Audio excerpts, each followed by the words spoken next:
donc de la SOTRA, la Société de Transport d'Abidjan. Donc Abidjan et la côte.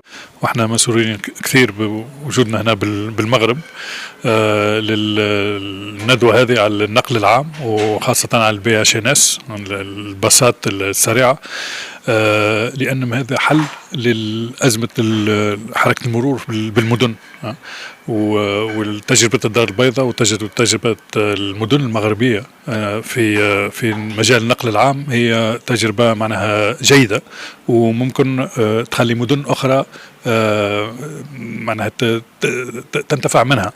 فهمت؟ واحنا هذا دور الاتحاد العالمي للمواصلات العامة أنه نقوموا بالتعريف بهالتجارب هذه، وبالطبع المغرب يقوم معناها بدور مهم بالاتحاد.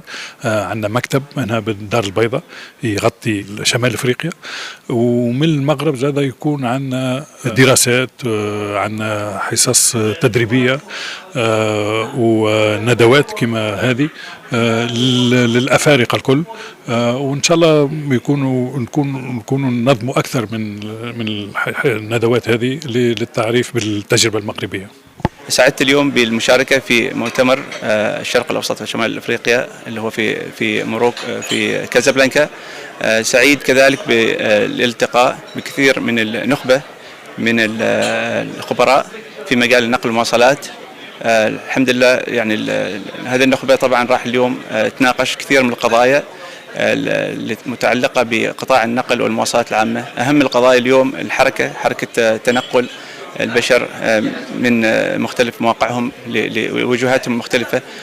طبعا فيما يخص المؤتمر في هناك كثير من المتحدثين العالميين راح ينقلوا تجاربهم في مختلف المدن الرئيسية في الدول اللي يمثلوها.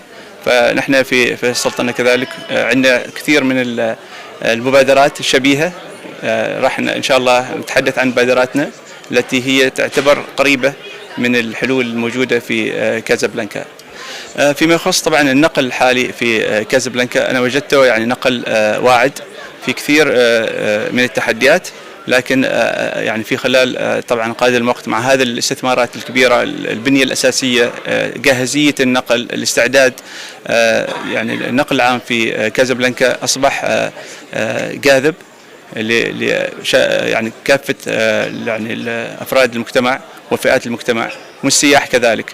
فكثير من الانفستمنت اللي صار، كثير يعني من الاستثمارات، وهذه الاستثمارات أكيد راح يعني تلقى فائدة في القريب العاجل إن شاء الله بإذن الله.